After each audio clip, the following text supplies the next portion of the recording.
ভালো থাকতে হলে জীবনের ছোট ছোট বিষয়ে খুশি থাকুন। তো আসসালামু আলাইকুম ভিউয়ার্স, কেমন আছেন? আশা করি আল্লাহ পাকের রহমতে অনেক ভালো আছেন।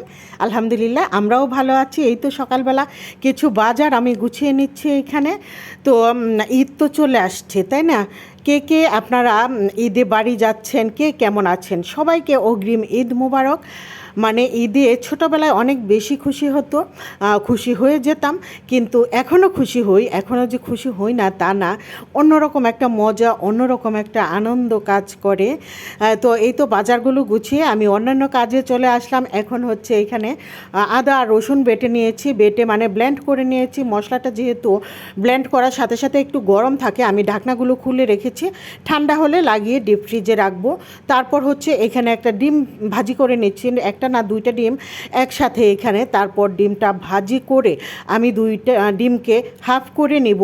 তো যাই হোক, ছোটোবেলায় দেখা যেত যে ডিম যদি হাফ করে দেওয়া হতো তাহলে আর কান্নাকে দেখে আসলে কি অদ্ভুত সেই দিনগুলো না। সেই দিনের স্মৃতিগুলি মনে হলে মনে হয় কি অদ্ভুত ছিল স্মৃতিগুলো।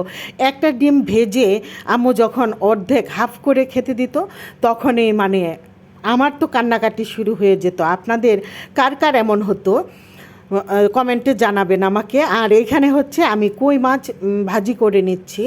কই মাছ হচ্ছে আমি কিছু মাছ ভাজি করব, আর হচ্ছে কিছু মাছ আমি কলা সবজি দিয়ে রান্না করব। তো মাছগুলো দিয়ে দিলাম, তারপর উল্টে পাল্টে সুন্দর করে ভাজি করে নেব। যে মাছগুলো আমি ভাজির জন্য খাবো সেই মাছগুলো বেশি ভাজবো, আর রান্না করারগুলো একটু আগেই আমি উঠিয়ে নেব।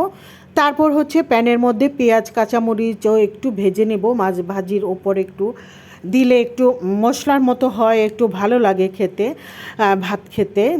যাই হোক, আমি এইভাবেই মাছ ভাজির উপরে, আর ধনিয়া পাতা থাকলে সাথে একটু ধনিয়া পাতা দিই, কাঁচামরিচ, পেঁয়াজ, একটু জিরা গুঁড়া এইভাবে দিয়ে দিলে ভালো লাগে আমার কাছে। তো এখন ভাজিগুলো উঠিয়ে নিয়ে আমি মাছের তরকারিটা বসিয়ে দেব, আর একটু পেঁয়াজও ভেজে নেব। তো এই তো পেঁয়াজ দিয়ে দিলাম, তারপর হলুদ দিয়ে দিলাম, এইখানে কাঁচামরিচ দিয়ে দিলাম, তারপর ভেজে মাছের উপর দিয়ে দিলাম এই পেঁয়াজ আর কাঁচামরিচগুলো। তারপর হচ্ছে কলা সবজি দিয়ে মাছ রান্না করে নেব। তো প্রথমেই মশলাটাকে ভালো করে কষিয়ে নিয়েছি। মশলার মধ্যে এখানে কলা সবজিতে আমি দিয়েছি অল্প অল্প করে মশলা দিয়েছি, আদা রসুন বাটা, জিরা বাটা, তারপর হলুদ গুঁড়া, মরিচ গুঁড়া, লবণ পরিমাণ মতো। পেঁয়াজটা প্রথমে ভেজে নিয়েছিলাম আমি, তারপর মশলাগুলোকে কষিয়ে নিয়ে তারপর কলাটাকেও কষিয়ে নিয়েছি। তারপর হচ্ছে ঝোলের পানি দিয়ে মাছগুলো দিয়ে ঢেকে রান্না করে নিয়েছি। আর এখানে হচ্ছে চিকেন রান্না করে নিচ্ছি। তো চিকেনটা আমি আজকে হাতে মেখে বসিয়ে দিয়েছি।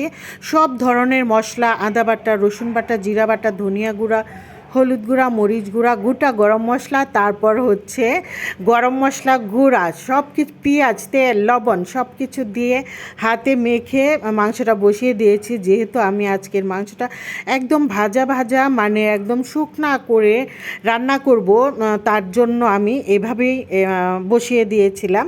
এই তো আমার ভিডিও এ পর্যন্তই।